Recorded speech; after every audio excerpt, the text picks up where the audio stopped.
So నాకు కొంచెం మాట్లాడడం కొంచెం కష్టం నాకు. That's not my strength. So what I think I'll do is with some help. Shalini, can you come? అయ్యో, ఆవిడ స్పీచ్ తర్వాత ప్లాన్ చేసామే. ఇది unexpected. ఆమె అస్సలు సిగ్గుపడకుండా వచ్చేస్తుంది. సో పర్లేదు. ఓకే అండి, పర్లేదు. మీ మైక్ కూడా కావాలి. ఇంకో కావాలంటే ఇంకో 4-5 మైకులు తెప్పిద్దాం. నేను కూడా మీ అందరిలాగే సమంత గారి పెద్ద ఫ్యాన్. సో సమంత గారికి మన ఫ్యాన్స్కి మధ్యలో ఉన్న ఈ బంధం గురించి ఒక మాటలో చెప్పలేం, కానీ ఒక పాటలో చెప్పడానికి ట్రై చేస్తాం. వంశీ గురించి ఇంకొక చిన్న డీటెయిల్ మీరు మిస్ అయ్యారు మ్యామ్.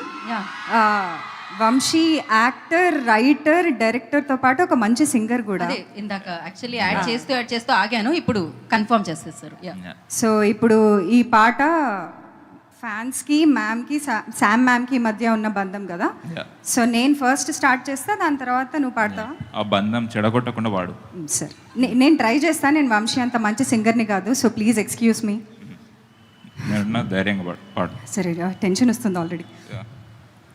పాలు నీళ్ళ బంధం ఇది, జన్మ జన్మల బంధం. పోయింది.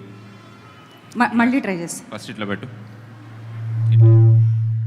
ఫస్ట్ స్టార్ట్ జరుగు. అంటే ఇది మేము మ్యూజిక్ వేసామండి మధ్యలో, ఇక్కడ నుంచి రావాలి. ఓకే. పాలు నీళ్ళ బంధం ఇది, జన్మ జన్మల బంధం. ఎలా నేను జన్మ జన్మల బంధం, జన్మ జన్మల బంధం. క్లోజ్. పువ్వు తేనె బంధం ఇది, జన్మ జన్మల బంధం. ఎందుకంత జన్మ అని అదోలా పాడుతున్నావు? ప్రేమ అలాంటిది. నీకు ఎమోషన్స్ లేవు, నీకేం తెలుసు? అది ప్రేమలా లేదు, ఇంకోలా ఉంది. Okay, next. ఏనాటిదో ఏనాటిదో ఈ బంధం. అంత హై పిచ్ అది? వెళ్ళాలి పైకి. సరే, పైకి వెళ్ళాలి. ఓకే.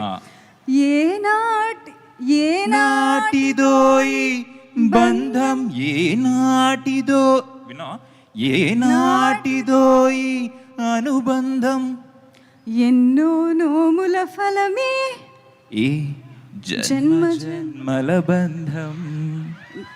ఐ ట్రైడ్ అండి, నేను వంశీలా పాడలేను. So she is getting better. I will get better, I promise. Yeah.